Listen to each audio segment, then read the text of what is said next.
Howdy, folks. Rich Hanlon here. I'm the pastor at Athens United Methodist Church in Athens, Pennsylvania, and this is for members of the church as well as of the broader community. I want to just acknowledge that from the very beginning of this pandemic, I think many of us have rightly equated wearing cloth masks and maintaining a 6-foot space of buffer between us and the people around us. We've recognized that that is one of the best ways that we can honor the teaching of Jesus and love our neighbors as ourselves. I want to offer encouragement to keep following this protocol. I also want to share some basic information regarding wearing masks that I have read this morning on a mayoclinic.org website. So I offer the following information according to the CDC and Mayo Clinic. There's a question: can masks help slow the spread of the coronavirus that causes COVID-19? And the response based on this website says yes. Masks combined with other preventative measures such as frequent hand washing and social distancing help slow the spread of the virus. Now, I'd also like to offer these following points that pertain to the most effective way to wear a mask during this time. And it may sound elementary, but it is vitally important to get this right. I think one of the things that we all have in common is we want to keep our communities, and that includes ourselves, as safe as possible. And so I offer these pointers that came from the website. Wash or sanitize your hands before and after putting on or taking off your mask. Place your mask over your mouth and nose, covering both. Tie it behind your head or use the ear loops and make sure it's snug. Don't touch your mask while wearing it. If you accidentally touch your mask, wash or sanitize your hands.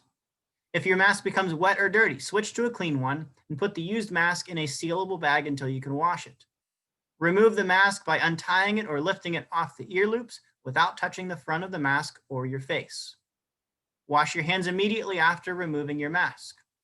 Regularly wash your mask with soap and water by hand or the washing machine. It's fine to launder it with other clothes. And here are a few face mask precautions. Don't put masks on anyone who has trouble breathing or is unconscious or otherwise unable to remove the mask without help.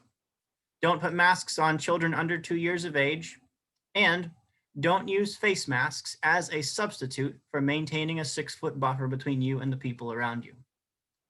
So, it sounds simple. It's very basic. I encourage you to continue on with this protocol and encourage the people around you to do so as well. Our COVID-19 response is not a sprint. It's a marathon. We've gotten this far.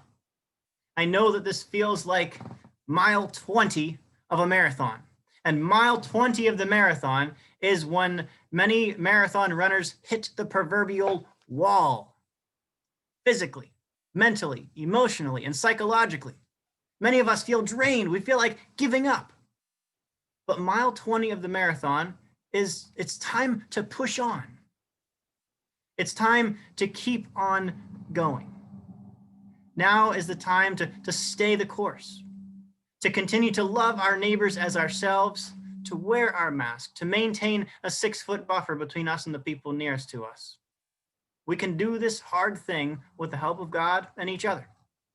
Take time to offer encouragement to someone else. Send a letter, make a phone call, set up a video chat. There are lots of creative ways that we can stay relationally connected, lots of ways we can encourage our neighbors to stay the course until a vaccine is created and distributed. Thanks for watching. If you found this video meaningful and encouraging, please share it. And I'd like to close with these words from chapter 12 of the book in the Bible called Hebrews.